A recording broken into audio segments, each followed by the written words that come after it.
Hi అండి అందరికీ welcome back to our channel A to Z Life Thoughts. So ఎలా ఉన్నారు? పొద్దున్నేది అందరికీ good morning. So morning vlog అయితే చేశాను అనమాట. సో ఇక్కడైతే ఇంకా కార్తీక మాసం కదండి, పొద్దున్నే లేచి కొంచెం పూజలు అవన్నీ చేస్తూ ఉంటారు కదా అందరూ. సో నేను కూడా అలాగే అనమాట. సో అందులో సోమవారం రోజు ఇది వీడియో తీసింది. సో ఇంకా గుమ్మం అయితే తుడుచుకొని ఇలా గుమ్మానికి గడపకైతే ముగ్గు పెట్టుకుంటున్నాను. సో నాకు గడప ముందు చాలా కొద్దిగా స్పేస్ ఉంటుందండి. అసలు ఒక మనిషి తిరిగితే ఇంకో మనిషి తిరగరు అన్నట్లుగా ఉంటుంది స్పేస్. చాలా చిన్న స్పేస్ ఉంటుంది, కానీ దాంట్లోనే మేనేజ్ చేస్తుంటాను. నాకు ఇంటి ముందర ముగ్గు లేకపోతే అసలు తోచదనమాట, ఏమీ కంపల్సరీ ముగ్గు ఉండాలి. సో ఇంకా ముగ్గు పెట్టేసుకున్న తర్వాత స్నానం చేసేసి వచ్చి పొట్టు పెట్టేసుకొని ఫస్ట్ దేవుని మొక్కితే ఒక పని కంప్లీట్ అయినట్టు. సో పొద్దుటే క్లియర్గా ప్రశాంతంగా ఉంది. ఇంకా వాళ్ళు నిద్ర లేలేదు, ఇంకా తెల్లారలేదు కాబట్టి. సో ఆల్మోస్ట్ టైం 5:15 అలా అవుతున్నట్లుంది. సో ఈలోపు ఏంటంటే నేను పాపకు బాక్స్ అయితే రెడీ చేయాలి. రెడీ చేసిన తర్వాత పూజ చేస్తాను అనమాట. కాకపోతే ఏంటంటే గుమ్మానికి దీపాలు పెడతారు కదా, కార్తీక దీపాలు పొద్దుటే వెలిగించుకుంటారు కదా, అవైతే వెలిగిస్తాను అనమాట. పూజ చేస్తుంటే మళ్ళీ బాక్స్ అదే లేట్ అయిపోతుంది, తనకి బస్సు వచ్చేస్తుంది కాబట్టి ఇంకా ఫస్ట్ వంట కంప్లీట్ చేసేసి తర్వాత పూజ చేసుకుంటాను ప్రశాంతంగా కూర్చొని. సో ఇంక ఇక్కడైతే దీపాలు ఫస్ట్ పెట్టేస్తే పని అయితే కంప్లీట్ అవుతుందని చెప్పి దీపాలు అయితే వెలిగిస్తున్నాను. ఇప్పుడు కార్తీక మాసంలో చాలా వరకు అందరూ పొద్దున్నే లేస్తుంటారు. గంట సౌండ్లు వినిపిస్తుంటాయి, 4 గంటలకే 5 గంటలకి వినిపిస్తుంటాయి గంట సౌండ్లు. నాకైతే ఇక్కడ చుట్టుపక్కల అంతా ఈవినింగ్ 6 అవుతుందంటే 5:45, 6:30 గంట సౌండ్లు వినిపిస్తుంటాయి. మార్నింగ్ అయితే 4 నుంచి స్టార్ట్ అవుతాయి. 4 నుంచి 10 దాకా గంట సౌండ్లు ఇటుపక్క వినిపిస్తూనే ఉంటాయి. సో ఇంక ఇక్కడైతే బాక్స్ కోసము ప్లస్ మాకు మధ్యాహ్నానికి కూడా పొద్దున్నే కుక్ చేసేస్తాను అన్నమాట, వండేస్తాను. మళ్ళీ మధ్యాహ్నానికి పని పెట్టేసుకుంటే నాకు వేరే పనులు అవ్వవు, అందుకోసం పొద్దుటే కంప్లీట్గా కుక్ చేసేస్తాను మధ్యాహ్నానికి. సాయంత్రానికి చూస్తాను మధ్యాహ్నంది ఏమన్నా ఉందా, అప్పుడు సాయంత్రం ఏమన్నా చేసుకోవాలా అనేది చూసి చేసుకుంటాను అన్నమాట. సో ఇంక ఇక్కడైతే అన్నం పెట్టేశాను. అన్నం పెట్టిన తర్వాత దోశ, ఈరోజు టిఫిన్ అయితే దోశ అండి. దానికోసం పల్లి చట్నీకి పల్లీలు పచ్చిమిర్చి అయితే ఇట్లా చిన్న కడాయి పెట్టుకొని వాటిలో 2 కలిపి వేయించుతున్నాను అన్నమాట.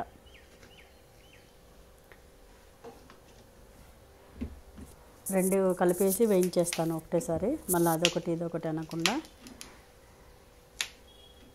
2 అలా కలిపి వేయించేస్తేనే బాగుంటుంది. నాకు ఈజీ కూడా, టైం ఫాస్ట్గా పని కంప్లీట్ అవుతుంది. మామూలుగా అయితే పల్లీలు వేయించుకొని పెట్టుకుంటే ఉత్త పచ్చిమిర్చి మాత్రం వేయించేదాన్ని. సో పల్లీలు వేయించినవి లేవు కాబట్టి ఇంకా 2 కలిపి ఒకటేసారి వేయించేస్తే అయిపోతుంది. దించిన తర్వాత కొద్దిగా చింతపండు, కొద్దిగా కొబ్బరి, 4 వెల్లుల్లి రబ్బలు వేసుకుంటే సరిపోతుంది అనమాట. మిక్సీ పట్టేసుకుంటే అయిపోతుంది. సో ఈరోజు మధ్యాహ్నం కర్రీ వచ్చేసి చాలా రోజులైందండి బీట్రూట్ కర్రీ చేయక. సో బీట్రూట్ కర్రీ అయితే చేస్తున్నాను. సో బీట్రూట్ మనం కట్ చేసే అంతసేపు మన చేతులు అయితే పింక్ కలర్లో ఉంటాయి. అసలు చూసుకోవడానికి ఎంత బాగుంటాయో పింక్ కలర్లో. నాకైతే అసలు బాగా నచ్చుతాయండి, భలే ఉంటాయి అసలు చూసుకోవడానికి పింక్ కలర్. చాలా రోజుల నుంచి అనుకుంటున్నాను బీట్రూట్ సలాడ్ చేద్దామని చెప్పేసి, కుదరట్లేదు. బీట్రూట్ చపాతీ చేద్దాం అనుకుంటున్నాను, కుదరట్లేదు. సరే ఇంకా ఇవి ఇలానే ఉంటే వారమైంది అప్పటికే తెచ్చి, ఇంకా ఇలా ఉంటే పాడైపోతాయని చెప్పేసి ఇంక ఈరోజు వండుతున్నాను. చూడండి నా చేతులు ఎంత పింక్ అయిపోయాయో. కాసేపే ఉంటుందండి, మళ్ళీ ఒక అంటు గిన్నెలు కడిగేసరికి వెళ్ళిపోతుంది అనమాట. సో ఇంకా పల్లీలు అయితే ఇక్కడ వేగిపోయాయి, కొద్దిగా లైట్గా మాడిపోయాయి కూడా. నేను అటు వెళ్ళొచ్చేసరికి మాడిపోయాయి అనమాట. ఇంకా బీట్రూట్కి అయితే కర్రీకి ఇంకా కడాయి పెట్టేసుకొని పోపు దినుసులు వేసేసుకొని కొద్దిగా కరివేపాకు వేసేసుకొని వేయించేసుకుంటున్నాను.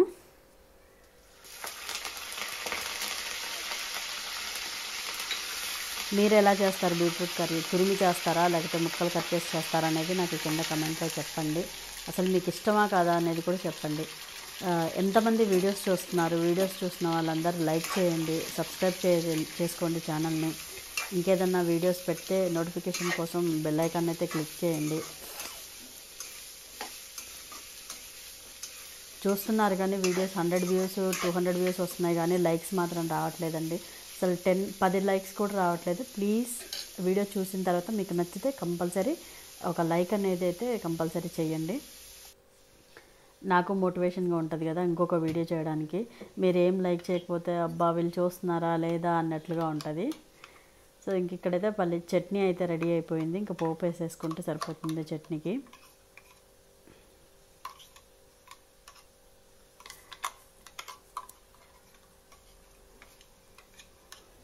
ఈ చట్నీ అయితే మనకి ఇడ్లీలోకి, దోశలోకి, ఇంకేమంటారు దాన్ని, మా ఇంట్లో పులిహోరలోకి కూడా తింటారన్నమాట. ఈ చట్నీ చాలా బాగుంటుంది. నిమ్మకాయ చిత్రాన్నం ఉంటుంది కదా దాంట్లోకి కూడా బాగుంటుంది అన్నమాట ఈ చట్నీ. సో నేను కాలేజీలో చదువుకుంటున్నప్పుడు అనంతపూర్లో బస్టాండ్ దగ్గర పులిహోర సపరేట్గా ఒక స్టాల్ లాగా ఉండేది. సపరేట్గా పులిహోరనే ఉండేది మధ్యాహ్నము. సో కరెక్ట్ మధ్యాహ్నం అయ్యేసరికి ఆ బస్సు అక్కడికి వెళ్ళేది. అక్కడ పులిహోర తీసుకునే వాళ్ళం. ఆ పులిహోరకి ఈ పచ్చడి ఇచ్చేవాడు అనమాట. అసలు కాంబినేషన్ సూపర్.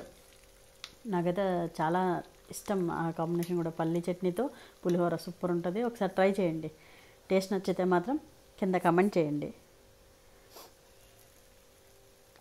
సో ఇంకా బీట్రూట్ కర్రీ అయితే దాదాపుగా మగ్గిపోయింది బీట్రూట్. ఇంకా కారం, కొంచెం ధనియాల పొడి, వెల్లుల్లి రబ్బలు దంచేసుకుంటే కంప్లీట్ ఇంకా బీట్రూట్ కర్రీ.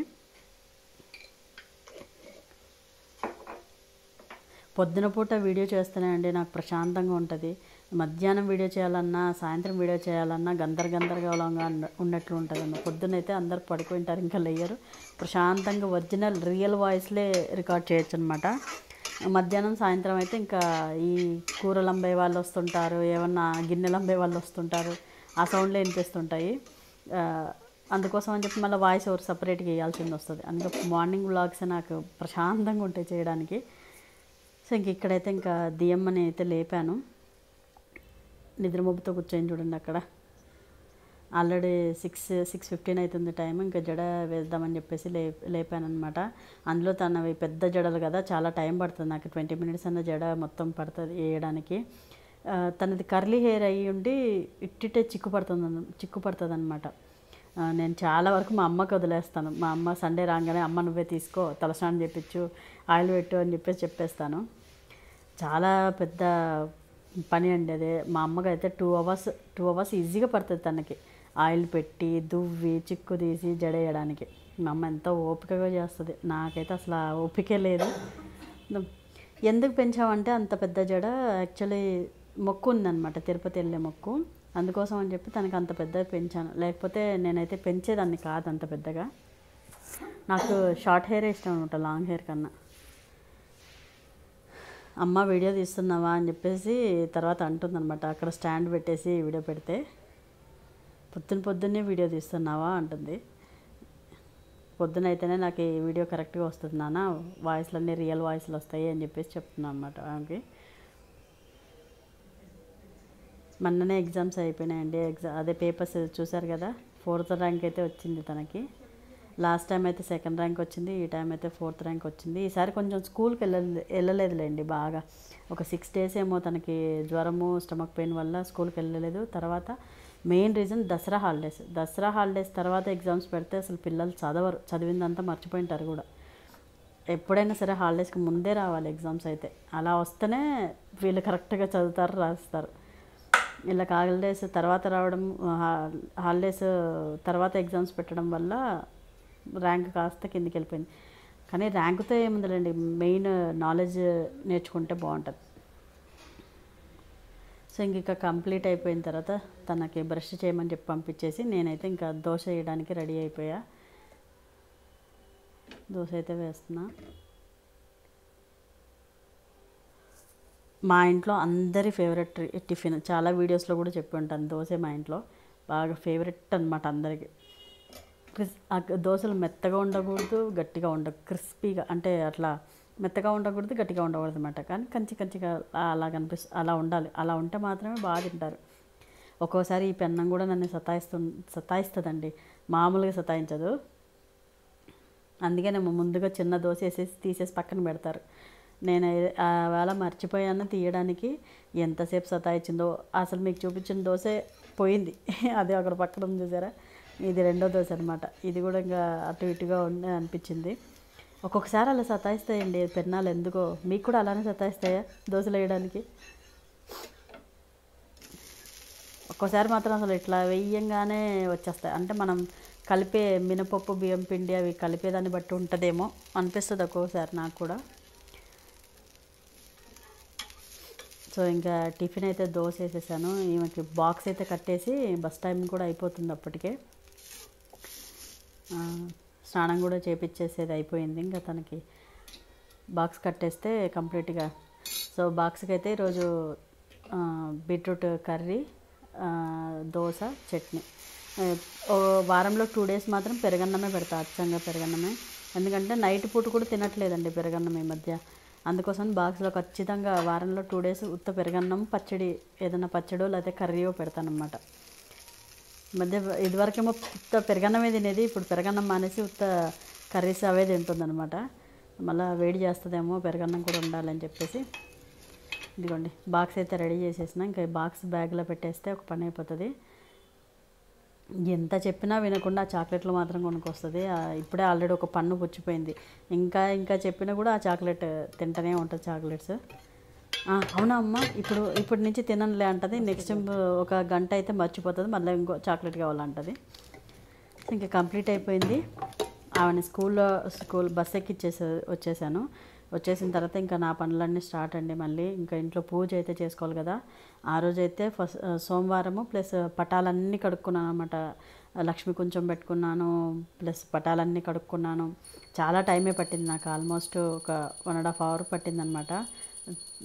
అంత పని అయిపోయి నేను టిఫిన్ చేసేసరికి 9:40, 9:45 ఆ టైం అయిందనమాట. అప్పుడైతే కానీ ఈ పనులన్నీ కంప్లీట్ అవ్వలేదు. ఇంకా ఇది అయిపోయిన తర్వాత మళ్ళీ బట్టలు ఉతుకోవడము అవి ఇవి అన్నీ ఉంటాయి, బట్టలు మడతేసుకోవడం అవి ఇవి. సో ఇది సింపుల్ వ్లాగ్. ఇదండి వ్లాగ్. మళ్ళీ వచ్చే వ్లాగ్తో, రేపటి వ్లాగ్తో మీతో కలుస్తాను. సో పూజ అయితే కంప్లీట్ అయిపోయింది. ఇక్కడికి సింపుల్గా చేసేసుకున్నాను. ప్లస్ స్వామికి అయితే ప్రసాదం చేశానండి. పెసరపప్పు బియ్యంతో పాయసం చేశాను అనమాట. సో ఈ వ్లాగ్ ఇంతటితో అయిపోయింది. మళ్ళీ వ్లాగ్తో మీతో మళ్ళీ మీ ముందుకు వస్తాను. Until then take care, bye.